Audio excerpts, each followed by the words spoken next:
Hola, ¿qué tal? ¿Cómo están? Bienvenidos a un video más de Teología para el Alma. El día de hoy vamos a continuar lo que hemos venido analizando en los anteriores videos o en el video anterior, con donde estábamos hablando acerca de la doctrina del rapto secreto. Hoy vamos a ir específicamente al argumento final de Walvoord acerca de por qué el rapto secreto tiene que ser antes de la gran tribulación y que la iglesia no va a pasar por la gran tribulación. Ese argumento se basa en las profecías del libro de Daniel capítulo 9, específicamente sobre las 70 semanas, en las que Walvoord separa las últimas semanas de las 69 semanas del libro de Daniel. Para su análisis de las 70 semanas, Walvoord se basa en el libro de Sir Robert Anderson, un escritor irlandés de descendencia escocesa que escribe un libro famoso allá en el siglo XVIII llamado El Príncipe que Vendrá, refiriéndose al anticristo, y hace un cómputo acerca de las 70 semanas que Walvoord sigue muy de cerca, y el dispensacionalismo en general o los pretribulacionistas más específicamente siguen bastante de cerca esta postura de Sir Robert Anderson. En la profecía del libro de Daniel, o más específicamente en el libro de Daniel, después de haber tenido una visión en el capítulo 8, Daniel se queda reflexionando acerca de la profecía del profeta Jeremías. Este profeta había hablado de que el destierro o el exilio de Judá duraría alrededor de 70 años.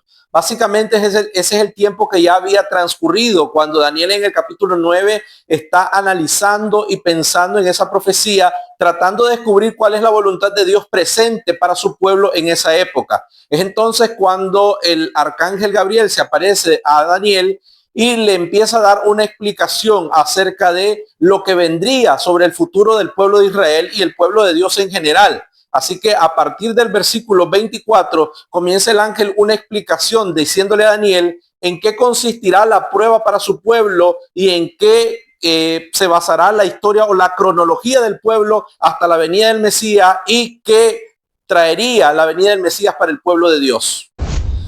70 semanas están determinadas sobre tu pueblo y sobre tu santa ciudad para terminar la prevaricación, poner fin al pecado y expiar la iniquidad, para traer la justicia perdurable, sellar la visión y la profecía y ungir al santo de los santos. Sabe pues y entiende que desde la salida de la orden para restaurar y edificar a Jerusalén hasta el Mesías príncipe habrá 7 semanas y 62 semanas. Se volverán a edificar la plaza y el muro en tiempos angustiosos. Después de las 62 semanas se quitará la vida al Mesías y ya nada le quedará. El pueblo de un príncipe que ha de venir destruirá la ciudad y el santuario. Su final llegará como una inundación y hasta el fin de la guerra durarán las devastaciones. Por otra semana más confirmaré el pacto con muchos. A la mitad de la semana hará cesar el sacrificio y la ofrenda. Después, con la muchedumbre de las abominaciones, vendrá el desolador hasta que venga la consumación y lo que está determinado se derrame sobre el desolador. Bien, para Walvoord y para el pretribulacionismo en general, estas 70 semanas de Daniel juegan un papel muy importante sobre la postura del rapto secreto y de por qué la iglesia no formará parte de la gran tribulación. Vamos a analizar primero la postura pretribulacionista acerca de esta profecía y vamos a ver detalle a detalle si encaja o no encaja realmente con el cuadro profético más grande, o si de alguna forma esta profecía está siendo mal aplicada por el pretribulacionismo.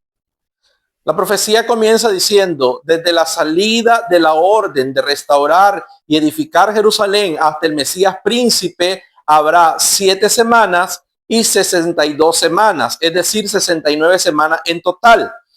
Ahora, ¿cuál fue esta orden para restaurar y edificar Jerusalén? Por lo menos en la Biblia hay 3 órdenes que podrían ser tomadas como esta orden. La primera se dio en el año 539, que fue cuando el emperador Ciro ordenó la repatriación de los judíos a la tierra de Jerusalén. La otra puede ser la orden dada por el rey Artajerjes I en el año 457, que fue cuando Esdras y un grupo de cautivos regresaron a la tierra de Israel. Y la tercera orden es de este mismo rey Artajerjes I, pero en el año 444, que también en esta ocasión solo fue Nehemías, con un grupo pequeño, reducido de acompañantes que llegaron a la tierra de Israel o a la tierra de Canaán para procurar la reconstrucción de los muros de la ciudad que se encontraban en ruinas. Siguiendo a Sir Robert Anderson, Warburg pone como punto de partida para el inicio de la computación de las 69 semanas, es decir, 7 semanas y 62 semanas para la aparición del Mesías Príncipe, este tercer edicto de Atarjerjes, solo que ellos lo fechan de manera incorrecta en el año 445 antes de Cristo, cuando la mayoría de los historiadores están de acuerdo que el año de este edicto, dicho sea de paso, se encuentra registrado en el libro de Nehemías, capítulo 2, versículo 1 al 3. Este edicto fue dado en el año 444, no en el año 445. Posterior a Warburg, algunos pretribulacionistas harían la corrección y harían que el año de la partida del edicto sea el año 444 y no el año 445. Siguiendo el principio del día por año, 7 semanas y 62 semanas, es decir, 69 semanas, equivalen a 483 días, que siguiendo el principio de día por año establecido en Ezequiel capítulo 4, versículo 6, cada día equivaldría a un año. Es decir, que los 483 días de las 69 semanas equivalen a 483 años. Aquí hay un dato curioso que hay que seguir muy de cerca, porque tanto Anderson como Warburg y la mayoría de los pretribulacionistas siguen un tipo de año que ellos llaman año profético, que equivale a 360 días, no a 365 como es el actual calendario solar, ni 354 días que equivale el calendario lunisolar que tenían los hebreos y que era corregido para equivaler casi a la misma cantidad de días que tiene nuestro calendario solar. Ellos toman ese año profético supuestamente de 360 días y esto equivale. Vamos a hacer una conversión algo compleja, pero la vamos a explicar. A grosso modo son 483 años, lo que equivale en las 69 semanas hasta la aparición del Mesías. Desde la orden de restaurar y edificar Jerusalén hasta la aparición del Mesías hay 483 años proféticos. Estos 483 años proféticos, según la interpretación de Warburg y la inmensa mayoría de los pretribulacionistas, equivalen a un cómputo de días de 173.880 días. Porque recuerden que los años proféticos, según ellos, son de 360 días, es decir, 173.880 días. Partiendo del día 14 de marzo del año 445, que es donde ellos comienzan a computar las 70 semanas, esto nos llevaría al 6 de abril del año 32. Según Warburg y los pretribulacionistas, este 6 de abril corresponde a la entrada triunfal de Jesús a la tierra o a Jerusalén, a la ciudad de Jerusalén, para que en esa misma semana Jesús muera en la cruz en el 14 de Nisan, que equivalía a la Pascua. Un dato para que lo mantenga en mente. Esta transformación de los años naturales a años proféticos que hace Warburg y hacen los pretribulacionistas en general, da una diferencia de 2.415 días, que equivale a una diferencia de 6 años y 61 días con respecto a los años naturales solares de 365 días. Mantenga esto en mente porque nos va a ser útil más adelante. Es decir, que de la forma en que hacen el cómputo los pretribulacionistas con respecto a los años naturales que tenemos en la historia, da una diferencia de 6 años y 61 días el cómputo que ellos hacen. Pero siguiendo el cómputo de ellos, llegamos al 6 de abril del año 32. Después de las 62 semanas se quitará la vida al Mesías y ya nada le quedará. El pueblo de un príncipe que ha de venir destruirá la ciudad y el santuario. Su final llegará como una inundación y hasta el fin de la guerra durarán las devastaciones. Para Warburg y el resto de los pretribulacionistas, entonces después de las 62 semanas, es decir, al concluir este periodo, el 6 de abril del año 32, se quita la vida al Mesías príncipe. Y entonces después viene la destrucción, después de esas 62 semanas, luego de esas 62 semanas vendrá la destrucción del templo de Jerusalén y de la ciudad de Jerusalén, un hecho que ocurrió en el año 70. Este es un argumento que ellos utilizan para decir que desde la muerte de Jesús hasta la destrucción de Jerusalén pasaron 38 años. Y según ellos, siendo que la profecía abarca un espacio de tiempo tan grande de 38 años, esto implica también que la última semana de las profecías estaría separada, es decir, la última semana 70 estaría separada por un espacio de tiempo de la semana número 69 que termina con la muerte del Mesías, según Walvoord. El pretribulacionismo cree que la semana número 69 termina poco antes de la muerte de Cristo. Al morir Cristo, comienza el periodo de la iglesia, un periodo que interrumpe la semana 69 de la semana 70. La iglesia existe desde Pentecostés hasta el rapto. Cuando la iglesia es raptada, esa pausa que fue puesta en las 70 semanas es interrumpida y comienza a correr la última semana. ¿Qué ocurre en esa última semana según los pretribulacionistas? Según los pretribulacionistas, en esa última semana o en la semana número 70 destinada para el pueblo de Israel, el anticristo aparece. Durante 3 años y medio, este anticristo establece un nuevo orden mundial, un gobierno mundial en el cual él se convierte en el regente o el gobernante mundial.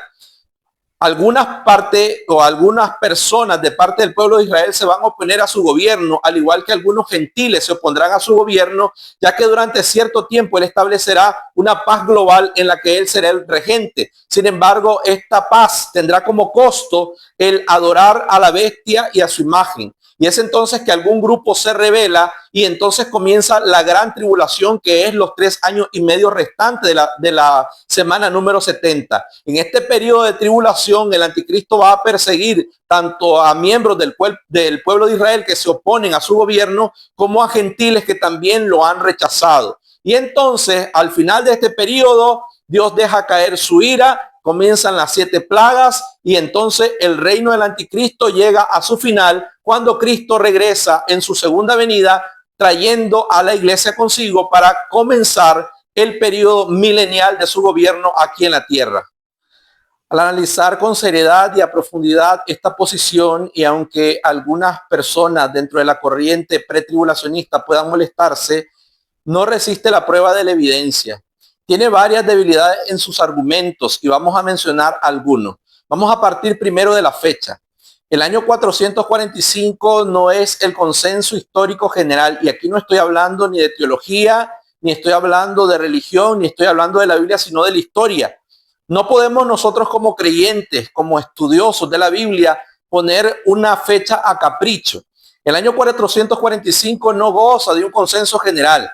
En tiempos en el que Sir Robert Anderson estableció esta cronología, se creía que el año del edicto de Atarjerjes en tiempos de Nehemías se dio en el año 445. Los estudios de la historia avanzados en la actualidad establecen que realmente este edicto corresponde al año 444, lo que obviamente cambia la estructura cronológica que utiliza Walvoord. Ahora, algunos conscientes de eso han hecho el cambio y han hecho partir el año 444 como el inicio de la profecía de las 70 semanas, para coincidir con una época similar en el año 33, exactamente en la misma semana de la pasión de Jesús, y que en esa semana muere Cristo. Ahora, ¿cuál es el gran problema con esta posición?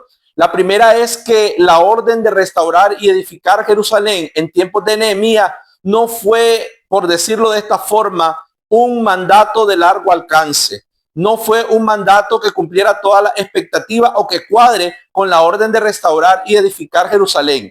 Más bien, según lo entendido por la historia, el año 457, el primer edicto de Atarjerjes, parece corresponder con esta orden. Si bien es cierto, el edicto del año 457 que se encuentra fechado y registrado en Esdras capítulo 7, no se cumplió a cabalidad.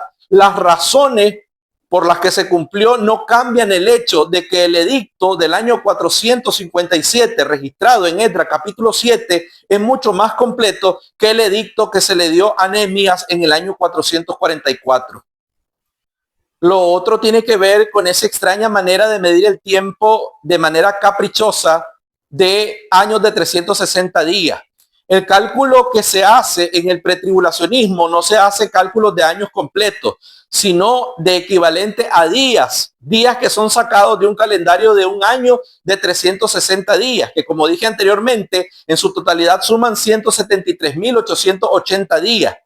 Eso con respecto al año o al calendario natural nos da una diferencia de 2.415 días que equivalen o corresponden a 6 años y 61 días. Es decir, estos 6 años y 61 días son amputados de manera antojadiza y prejuiciosa para hacer encajar la profecía en la fecha de la pasión de Cristo. Cuando no, como estudiosos de la Biblia, nosotros no debemos de influir en la interpretación, sino dejarnos llevar por la interpretación. Es decir, debemos de seguir el rastro y la pista de la evidencia hasta donde ésta nos lleva. No establecer nosotros a priori un concepto para luego buscar o rebuscar en la Biblia la forma de probar lo que ya nosotros primeramente teníamos concebido como la meta o el objetivo del estudio.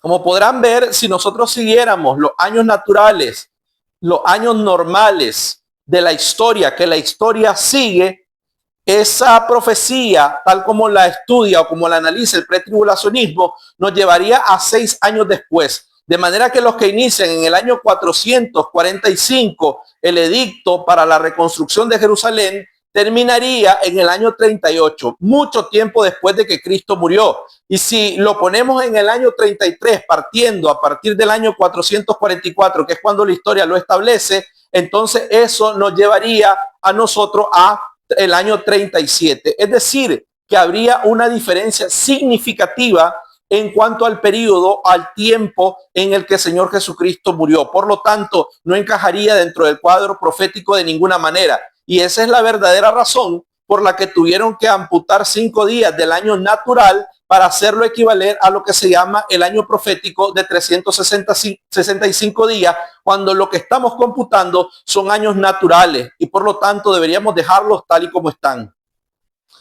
Ahora, parte de los argumentos, o podríamos decir que el mayor argumento que utilizan los pretribulacionistas para argumentar que la semana número 70 es separada de la 69 y que entre la semana 69 y la semana 70 hay un espacio de tiempo ocupado por el periodo de la iglesia, es que según ellos todos los elementos proféticos registrados acerca del cumplimiento de las 70 semanas no se ha dado realmente en la historia, es decir, que no se ha podido cumplir. Ellos argumentan, por ejemplo, lo siguiente. Al entender lo que dice la profecía en Daniel capítulo 9, versículo 24, es que el propósito de la profecía de las 70 semanas es, en primer lugar, terminar con la prevaricación, poner fin al pecado, expiar la iniquidad, traer la justicia perdurable, sellar la profecía y la visión y ungir al santo de los santos. De acuerdo a la interpretación pretribulacionista, este texto no se ha cumplido. Lo predicho en este versículo no se ha cumplido, no se ha realizado en la historia y por lo tanto debemos de esperar su cumplimiento en el futuro, su finalización en el futuro, lo que significa que esta semana número 70 no forma parte de la historia, sino que está apuntalando hacia el futuro a los eventos escatológicos que ocurrirán previo a la segunda venida de Cristo, ya que, como repito, estos elementos tan importantes de la profecía no se han cumplido según el principio de literalidad que expone el pretribulacionismo. Pero analizando este versículo de manera teológica saltan elementos muy importantes que tenemos que tomar en cuenta. Lo primero es que el lenguaje utilizado en la profecía de las 70 semanas está íntimamente ligado con el lenguaje del santuario y con el plan de redención. Por ejemplo, en este versículo aparecen los 3 términos o los principales 3 términos hebreos para hablar del pecado. Por ejemplo, cuando se habla de terminar la prevaricación, se utiliza el término hebreo pesá, que es una forma de referirnos al pecado, es decir, prevaricar, cometer un acto de pecaminosidad con la determinación de hacerlo, de cometerlo, cuando la voluntad está en juego y se tiene toda la intención de pecar. También habla de poner fin al pecado. Aquí utiliza la palabra hatá, que se refiere a aquel pecado que nosotros cometemos por error, aquel pecado que le es inherente a la naturaleza humana cometer, donde fallamos y nos equivocamos al no alcanzar la meta, el blanco, el objetivo de la pureza y la santidad que Dios tiene para los seres humanos. Y la otra frase dice expiar la iniquidad. Aquí se utilizan dos palabras muy importantes, me voy a detener en la que tiene que ver con el pecado. La palabra iniquidad, que en este caso es la palabra agón, que es el pecado de mano alzada, es el pecado que se realiza con toda la intención de agredir y atacar a Dios. Es decir, se toma en cuenta a Dios para cometerlo, pero se toma en cuenta para ignorarlo, para rechazarlo o para repudiarlo. Es aquel tipo de pecado que va en contra, de manera directa, contra la naturaleza divina, que es una agresión de parte del ser humano intentando afectar la divinidad o haciendo menosprecio de la autoridad divina. Dicho sea de paso, es interesante que utiliza la palabra expiar la iniquidad. Y esta palabra expiar es la palabra hebrea kapor, que significa cubrir. Tiene que ver directamente con el plan de salvación y redención y con la obra de Cristo, la que Cristo vino a realizar en la cruz del Calvario. También ese texto menciona traer, pero esta palabra traer significa introducir la justicia perdurable, que es precisamente los elementos que utilizan, o este es uno de los argumentos que utilizan los pretribulacionistas para decir que la profecía no se ha cumplido, porque dicen que la justicia perdurable todavía no ha sido establecida. Pero realmente el texto, cuando habla de traer, habla de introducir la justicia perdurable, es decir, el comienzo, el inicio de la justicia perdurable, y habla de ungir al Santo de los Santos. Y por supuesto, aquí se entiende que se refiere directamente al santuario, pero cuando analizamos teológicamente esto, todo tiene una explicación maravillosa y podemos ver cómo la profecía de las 70 semanas ya se cumplieron en la historia y específicamente en la muerte de nuestro Señor Jesucristo. Y a vosotros, estando muertos en pecado y en la incircuncisión de vuestra carne, os dio vida juntamente con él, perdonándoos todos los pecados. Él anuló el acta de los decretos que había contra nosotros, que nos era contraria, y la quitó de en medio clavándola en la cruz, y despojó a los principados y a las autoridades, y los exhibió públicamente, triunfando sobre ellos en la cruz. Uno de los grandes errores teológicos que cometemos es que pensamos en la victoria de Cristo como algo futuro. Pensamos en Cristo viniendo, cabalgando sobre el caballo blanco y ejerciendo su función de dominio y de rey sobre el mundo y sobre el universo entero, y consideramos que ahí está la victoria. Pero el apóstol Pablo, en el versículo que acabamos de leer, nos está diciendo que el triunfo de Cristo fue en la cruz, fue realizado en la cruz. Fue ahí donde Cristo triunfó sobre los principados y la potestad, y dice, lo exhibió públicamente, triunfando sobre ellos en la cruz. Aquel apóstol Pablo está utilizando un elemento propio de la victoria del ejército romano sobre los vencidos. Cuando los romanos vencían o triunfaban sobre un ejército, la entrada triunfal del general romano en la ciudad de Roma era seguido. Primero entraba el triunfante y seguido detrás de él venían los esclavos, que eran personas que pertenecieron al ejército sobre el que ellos triunfaron. Y dentro de esos esclavos que venía luciendo el general romano, venían los líderes, los capitanes, los generales y a veces hasta el rey del ejército enemigo, que era exhibido públicamente en la ciudad y entraba humillado siguiendo el carruaje de victoria del general romano que dirigió la guerra. En este caso, el apóstol Pablo está aplicando esta imagen a Cristo triunfando en la cruz sobre los principados y sobre toda potestad, y lo exhibió públicamente. Es decir, en la cruz radica la victoria de Cristo y no necesariamente en su segunda venida, que la segunda venida es una consecuencia de la victoria que Cristo alcanzó en la cruz del Calvario. Entonces hubo una gran guerra en el cielo. Miguel y sus ángeles luchaban contra el dragón. Luchaba el dragón y sus ángeles, pero no prevalecieron, ni se dio ya lugar para ellos en el cielo. Y fue lanzado fuera el gran dragón, la serpiente antigua, que se llama Diablo y Satanás, el cual engaña al mundo entero. Fue arrojado a la tierra y sus ángeles fueron arrojados con él. Entonces oí una gran voz en el cielo que decía, ahora ha venido la salvación, el poder y el reino de nuestro Dios y la autoridad de su Cristo, porque ha sido expulsado el acusador de nuestros hermanos, el que los acusaba delante de nuestro Dios día y noche. Ellos lo han vencido por medio de la sangre del Cordero y de la palabra del testimonio de ellos, que menospreciaron sus vidas hasta la muerte. Por lo cual, alegraos cielos y los que moráis en ellos. Hay de los moradores de la tierra y del mar, porque el diablo ha descendido a vosotros con gran ira, sabiendo que tiene poco tiempo. Acá el libro de Apocalipsis está haciendo referencia acerca de lo que ocurrió en el cielo una vez que Cristo ascendió después de haber ido a la cruz. Dice que el diablo fue expulsado y que él descendió a la tierra con poco tiempo. En otras palabras, el poder del diablo ha sido descabezado a partir de la victoria de Cristo en la cruz. El triunfo de Cristo en la cruz significó el fin del reinado del diablo. El diablo finalmente ha descendido y estamos recibiendo los coletazos del diablo en su fase final. Él ha descendido a la tierra con gran ira, sabiendo que le queda poco tiempo. Es decir, que la victoria de Cristo ya fue determinada. Fue en la cruz. No estamos esperando hasta la segunda venida, que es la consumación de esta victoria, pero la victoria ya fue realizada. El diablo ha sido despojado de su poder y aunque ahora todavía nosotros estamos viendo las manifestaciones del diablo tratando de empuñar y sostener el gobierno de la tierra, sabemos que ya es un enemigo vencido porque la victoria ha sido realizada por Cristo en la cruz del Calvario.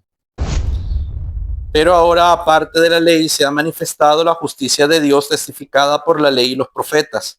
La justicia de Dios por medio de la fe en Jesucristo para todos los que creen en él, porque no hay diferencia, por cuanto todos pecaron y están destituidos de la gloria de Dios.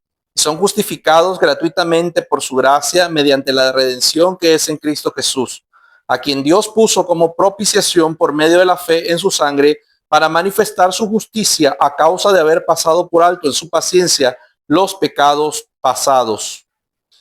Tal como podemos observar en este versículo, el apóstol Pablo está hablando de la justicia que fue manifestada por Cristo. La profecía de Daniel nos hablaba del fin de la iniquidad, del fin de las transgresiones, del fin del pecado. Eso fue lo que Cristo logró en la cruz del Calvario. Pero hizo más que eso, hizo algo diferente. Trajo la introducción de la justicia perdurable, es decir, la justicia que es por medio de la fe en Jesucristo. Y precisamente de eso habla la profecía. La profecía dice que dentro del rango de cumplimiento de la profecía de las 70 semanas estaría la introducción de la justicia perdurable. Esa justicia que el pueblo de Israel buscó por medio de la ley y no encontró, y que solamente es posible por medio de la fe en nuestro Señor Jesucristo, que es la justicia perdurable que fue introducida a través de la cruz del Calvario. También nos dice el libro del profeta Daniel que la profecía tendría como propósito ungir al santo de los santos. En hebreo, Kodesh Kodeshim, el santo de los santos. Pero, ¿quién es este santo de los santos? Es decir, la interpretación literalista que nos hacen de los pretribulacionistas o la lectura literalista que nos hacen los pretribulacionistas, Daniel capítulo 9, versículo 24, nos dice que este santo de los santos se refiere al santuario, al templo. Sin embargo, hay cosas que debemos de cuestionar de este literalismo. Una de las cosas es que si nos apegamos al literalismo tal como lo promulga o tal como lo enarbola el pretribulacionismo, tendríamos que ser consecuentes con este literalismo y esto significaría no separar la semana número 70 del resto de las profecías o el resto de la semana de la profecía de Daniel capítulo 9, porque no hay nada dentro del texto que nos indique de que hay una separación de esta semana número 70. Si lo seguimos el lineamiento del pensamiento literal, tendríamos que cuadrar estas 70 semanas como una unidad consecutiva y no separadas por un espacio en el que la iglesia va a ocupar entre las semanas número 69 y la semana número 70. Es decir, no es posible, siguiendo el principio del literalismo, separar la semana número 70 de las 69 semanas, por una parte. Y por otra parte, debemos de entender que cuando se refiere al Kodesh Kodeshim, el Nuevo Testamento hace una ampliación de la comprensión que nosotros tenemos de la teología veterotestamentaria. ¿Esto qué significa? Es decir, que el Nuevo Testamento viene a ampliar nuestra comprensión y nuestro conocimiento de la teología que estaba en sombra y figura en el Antiguo Testamento. Por eso dice Hebreos capítulo 1, versículo 1, Dios habiendo hablado muchas veces y de muchas maneras a nuestros padres por medio de los profetas, en estos postreros tiempos nos ha hablado por medio de su Hijo. Aquí está poniendo el escritor de Hebreos en contraste la revelación por medio de Cristo que supera la revelación parcial que se había recibido por medio de los profetas en la antigüedad.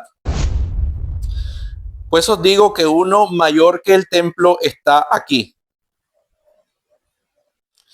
En este versículo que nosotros acabamos de leer en Mateo capítulo 12, versículo 6, Jesús está hablando del templo y dice específicamente que Él es mayor que el templo.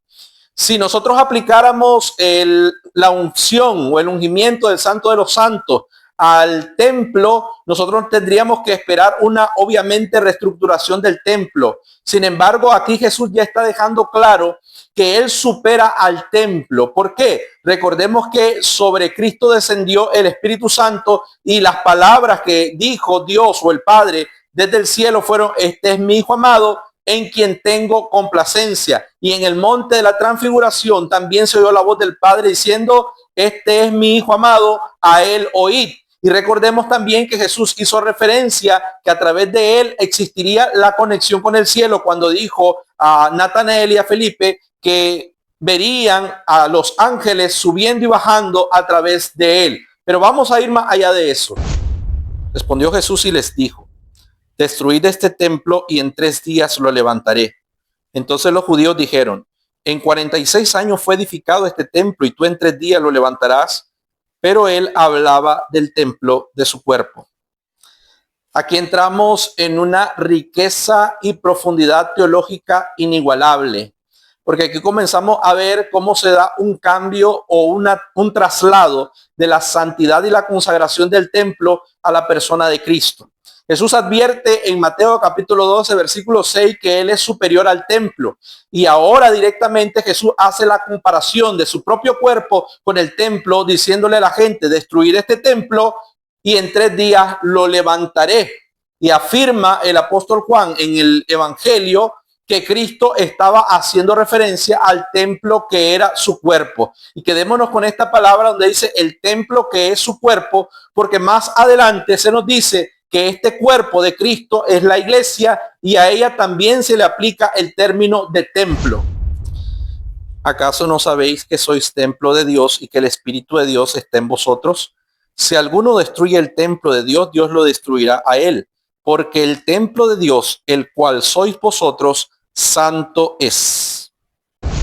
Por eso ya no sois extranjeros ni forasteros, sino conciudadanos de los santos y miembros de la familia de Dios, edificados sobre el fundamento de los apóstoles y profetas, siendo la principal piedra del ángulo Jesucristo mismo.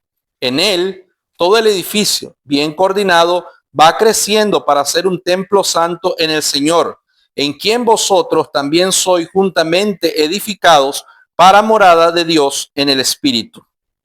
En estos 2 pasajes que acabamos de leer saltan a la vista cosas muy interesantes. La primera es que el apóstol Pablo dice que nosotros somos templo de Dios y que Dios destruirá a aquel que destruya su templo. Y dice el templo de Dios, el cual sois vosotros. Ahora, cuando nos trasladamos a la epístola a los Efesios, el apóstol Pablo dice que nosotros somos edificados sobre el edificio cuyas piedras angulares fueron los apóstoles y profetas, coordinado con la piedra angular que es Cristo. Dice, todo el edificio bien coordinado va creciendo para morada de Dios en el Espíritu. Y dice que nosotros somos morada de Dios en el Espíritu. Es decir, nosotros somos el templo de Dios actualmente. Aunque el literalismo se sigue aferrando a la existencia de un futuro templo terrenal, donde las profecías tendrán su cumplimiento, lo cierto es que el Nuevo Testamento nos dice que ya hubo ese desplazamiento del templo, de edificio, de piedras, de roca, al templo espiritual. Es más, el apóstol que escribió la carta a los hebreos, o el escritor de la carta a los hebreos, nos dice claramente que esas son cosas que están por perecer, hablándose o refiriéndose al templo que todavía estaba erigido. Cuando la carta a los hebreos fue escrita, dice, esto está por perecer, hablando del templo, el templo que fue destruido en el año 70. Entonces, recapitulando, todo lo que está descrito en Daniel capítulo 9, versículo 24, como objetivos, metas o propósitos de la profecía de las 70 semanas, fue cumplido a raíz del evento de la cruz. El evento pascual, la muerte de Cristo en la cruz, trajo consigo la victoria sobre el pecado en toda su forma. Trajo también el inicio, la introducción de la justicia perdurable. Y el Santo de los Santos, es decir, Cristo, fue ungido, tal como nos dice Hechos capítulo 10, versículo 38, que en ocasión de su bautismo fue ungido por medio del Espíritu Santo, un texto que veremos más adelante y confirmaremos todo esto. Así que ese traslado del templo de piedra al templo de carne nos es dado a través de las escrituras, diciéndonos que ahora el templo es Cristo y por extensión el cuerpo de Cristo, la iglesia, es el templo del Señor o la morada de Dios en el Espíritu, tal como lo leímos en la carta a los Efesios. Puesto así, entonces, ¿cómo se cumple la profecía de las 70 semanas del libro de Daniel? Pues partamos de lo primero. La Biblia dice, desde la orden de restaurar Jerusalén hasta el Mesías príncipe, habrá 7 semanas y 62 semanas.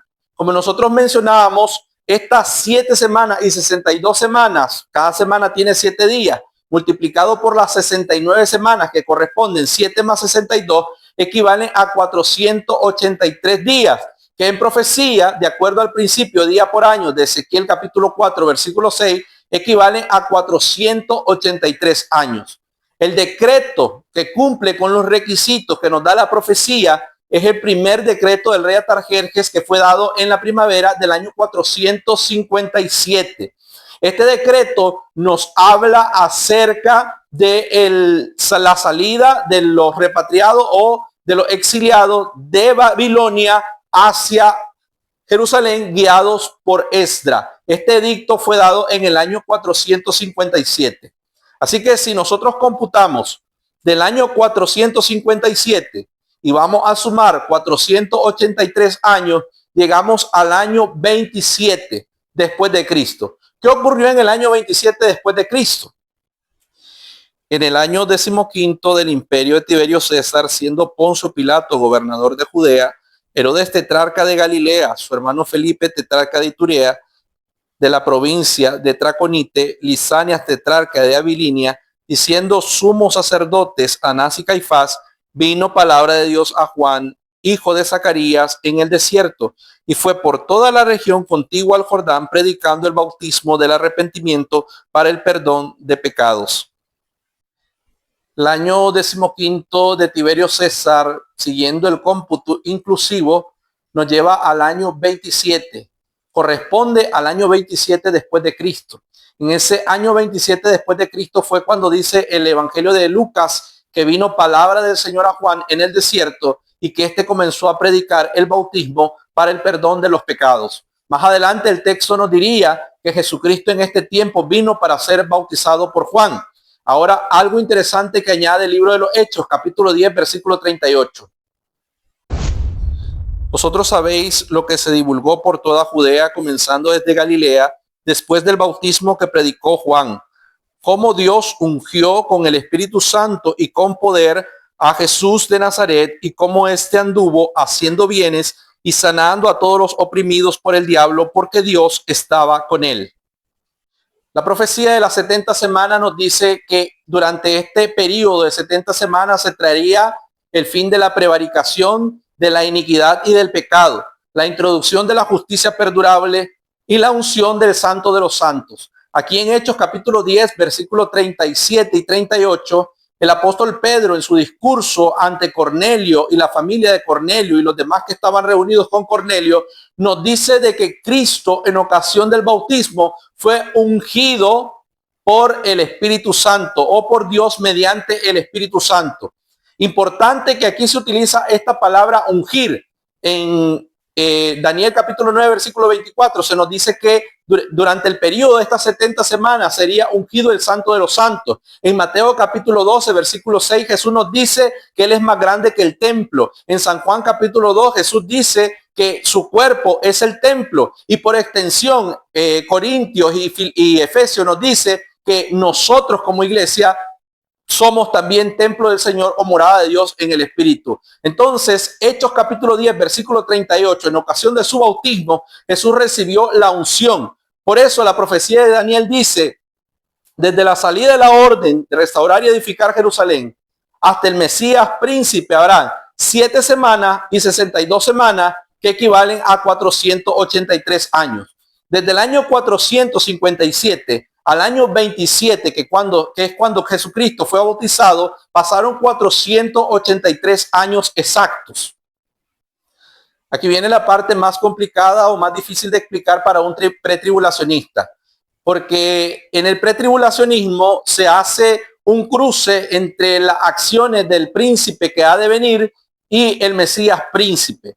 Se nos dice en la profecía que después de las 62 semanas se quitará la vida al Mesías príncipe, pero no especifica que sea inmediatamente tal como lo interpreta el pretribulacionismo. Ahora, esto de que se quite la vida al Mesías príncipe coincide con la parte donde dice que este Mesías príncipe hará cesar el sacrificio y la ofrenda. Pero voy a explicar, porque aquí se mencionan dos príncipes. Está el Mesías príncipe y el príncipe que ha de venir.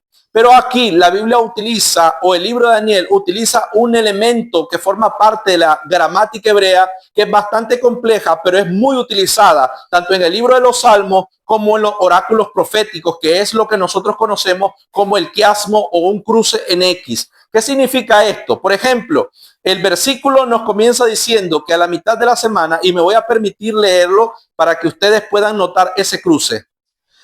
Voy a leer este texto que dice: sabe pues y entiende que desde la salida de la orden para restaurar y edificar Jerusalén hasta el Mesías príncipe habrá 7 semanas y 62 semanas. Se volverán a edificar la plaza y el muro en tiempo angustioso. Después de las 62 semanas se quitará la vida al Mesías y ya nada le quedará. El pueblo de un príncipe que ha de venir destruirá la ciudad y el santuario. Su final llegará como una inundación y hasta el fin de la guerra durarán las devastaciones. Por otra semana más confirmará el pacto con muchos. A la mitad de la semana hará cesar el sacrificio y la ofrenda. Después, con la muchedumbre de las abominaciones vendrá el desolador hasta que venga la consumación y lo que está determinado se derrame sobre el desolador.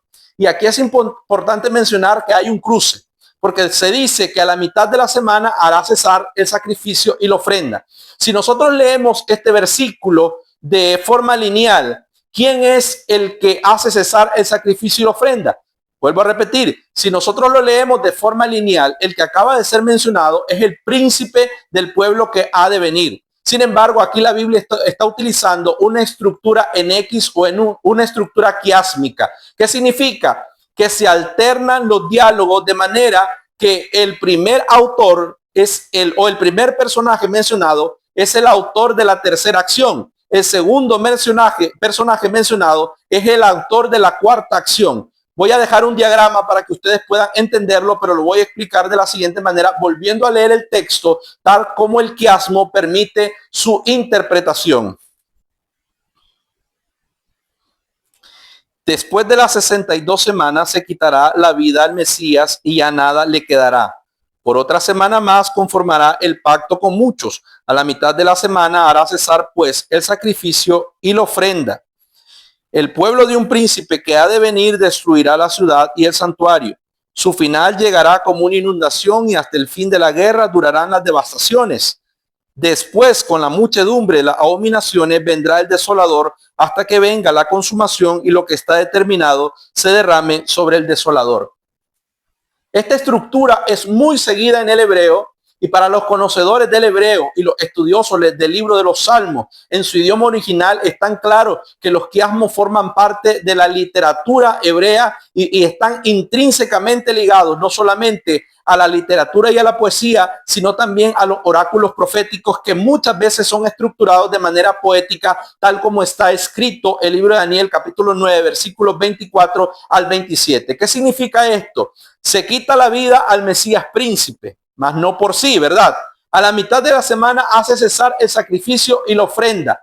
¿Es el Mesías príncipe, es decir, Jesucristo, el que hace cesar el sacrificio y la ofrenda? Tenemos que decir que sí. Y el respaldo está en lo que la misma Biblia dice. Vamos a verlo.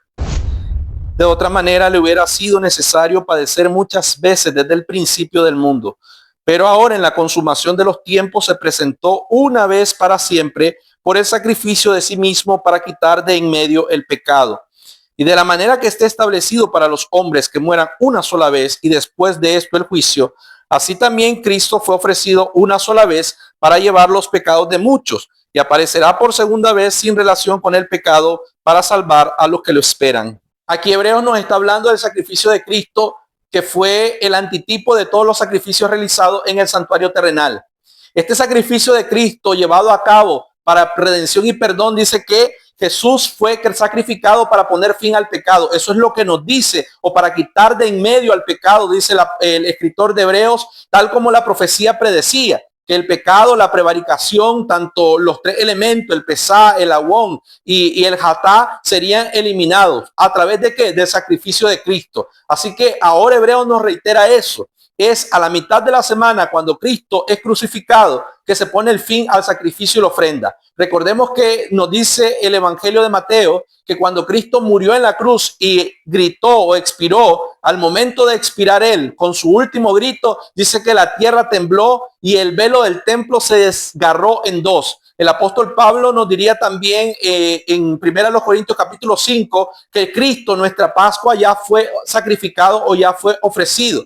Todos los sacrificios perdieron su significado a partir de la muerte de Cristo. Ya no tiene sentido los sacrificios animales. Además que la muerte de Cristo y posterior con la destrucción del templo de Jerusalén llevó al cabo incluso a los sacrificios realizados en el templo. Hoy en día el judaísmo no cree más en los sacrificios realizados de animales. El judaísmo actual enseña que el sacrificio tiene que ser el personal, a través de la humillación personal, del ayuno, de la limosna, de la oración. ¿Por qué? Porque ni ellos ahora creen en los sacrificios de animales. Por lo tanto, decir que el anticristo es el que pondrá fin al sacrificio y la ofrenda es un anacronismo, porque quien puso fin al sacrificio y la ofrenda fue Cristo a través de su muerte, cuando el tipo se encontró con el antitipo y finalmente todos los sacrificios de animales realizados en el templo llegaron a su fin o perdieron su valor. También se nos dice que en esta última semana el Mesías haría un pacto con muchos. Recordemos que Jesucristo, al momento de instituir la Cena del Señor, que por cierto fue instituida en lugar de la Pascua, Jesús, esta conmemoración dijo, este es el pacto en mi sangre que por muchos es derramada. Habló de pacto, como lo dice el versículo de Daniel capítulo 9, versículo 24, y habló de muchos. Como dice Daniel, dice que establecerá un pacto con muchos en la última semana, y aquí se dice, esta es la sangre de mi pacto, o la sangre o el pacto en mi sangre, que por muchos es derramada. Así que aquí Cristo está cumpliendo la profecía de la última semana de las 70. Asimismo, Cristo padeció una sola vez por los pecados, el justo por los injustos, para llevarnos a Dios, siendo a la verdad muerto en la carne, pero vivificado en espíritu. El escritor de la primera epístola de Pedro nos dice lo que ya hemos leído, de que el sacrificio de Cristo fue hecho una sola vez y para siempre. Ese sacrificio, al ser realizado, hizo que caducaran todos los sacrificios y ofrendas realizados en el santuario. Así es como a la mitad de la semana, al ser sacrificado Cristo en la cruz, puso fin al sacrificio y la ofrenda. Y durante esa última semana estableció su pacto con muchos. Ese pacto fue, una vez que Cristo murió, resucitó y ascendió al cielo, fue continuado por los apóstoles, a quien Jesús les dijo en Mateo capítulo 28, versículo 19-20. Toda potestad me es dada en el cielo y en la tierra. Por tanto, id y haced discípulos, bautizándolos en el nombre del Padre, del Hijo y del Espíritu Santo, y enseñándoles a que guarden las cosas que yo os he mandado. He aquí estoy con vosotros todos los días hasta el fin del mundo. Amén. Recapitulando, de la salida de la orden de restaurar y edificar Jerusalén el año 457, habrán 7 semanas y 62 semanas, equivalente a 483 días proféticos o 483 años. Esto nos lleva al año 27, el año en el que Cristo es bautizado y en ese año es ungido por el Espíritu Santo, según leímos en Hechos capítulo 10, versículo 38. A la mitad de la semana Jesús es sacrificado y no solamente con su sacrificio o no solamente es muerto en la cruz, sino que con su sacrificio pone fin al pecado y también pone fin al sacrificio y la ofrenda. Con la muerte de Cristo se establece lo que es el pacto nuevo. Durante esa última semana Jesús establece el pacto con muchos. La semana número 70 llega a su fin en el año 34. Algunos relacionan el año 34 con la muerte de Esteban y el evangelio que es predicado a los gentiles a partir de entonces. Porque recordemos que tras la muerte de Esteban, dice Hechos capítulo 8, versículo 1, que vino una gran persecución por la iglesia y todos fueron dispersos. Estos que fueron dispersos, dice, iban predicando el evangelio por todas partes. Entre ellos Felipe predicó en Samaria, Felipe predicó al etíope y lo bautiza, y también llegaron los predicadores de esta persecución hasta la ciudad de Antioquía, donde establecieron la primera iglesia completamente gentil y donde por primera vez se llamó a los cristianos cristianos. Fue el año 34 el año en el que Esteban murió. No lo podemos saber a ciencia cierta. pero sí podemos estar seguros que en el año 34 llegó a su cumplimiento histórico las 70 semanas del libro de Daniel. Así que como verán, allí tienen la posición de la reforma, o lo que tenían los reformadores o los historicistas, y ha sido la posición que se ha sostenido a lo largo de la historia. Incluso los padres de la iglesia, esta era la interpretación que ellos tenían de las 70 semanas del libro de Daniel. El estudio de la profecía de las 70 semanas relacionada con el pretribulacionismo, la separación de la última semana de las 69 semanas anteriores, dejando un espacio donde la iglesia ocupe ese espacio vacío antes de que inicie la semana número 70, es novedosa. Fue un producto de los estudios como les dije anteriormente, de los hermanos de Plymouth, y ellos llegaron a conclusiones bastante parecidas, y siguiendo la cronología de Sir Robert, pues entonces llegaron a la conclusión de que la última semana todavía está en el futuro. La enseñanza bíblica coherente con la estructura interna del libro de Daniel nos dice que las 70 semanas llegaron a su fin en el año 34. No sabemos el evento exacto con el que concluyó, pero sí se nos dice que fue el fin de esa semana número 70, que después de eso vino la destrucción del templo de Jerusalén, que no existe más, y hasta ahora el pueblo judío no ha tenido ninguna iniciativa o ninguna intención de reconstruir el templo. ¿Se reconstruirá en el futuro? No lo sabemos, pero sí sabemos que no forma parte del cuadro profético, no está incluido dentro del cuadro profético, porque el templo como tal ha perdido su valor, porque Cristo es el templo del Señor y por extensión su iglesia. Espero que esto haya sido de mucha bendición. Espero que usted lo estudie, lo analice a profundidad, que abra su corazón a la evidencia bíblica, que no se aferre a un pensamiento tratando de defenderlo, pero si es así, sepa que de todas formas, con nuestras diferencias de opinión y con nuestros puntos de vista divergentes, seguimos siendo un solo pueblo del Señor, salvado y lavado por la sangre de Cristo. Que el Señor le bendiga.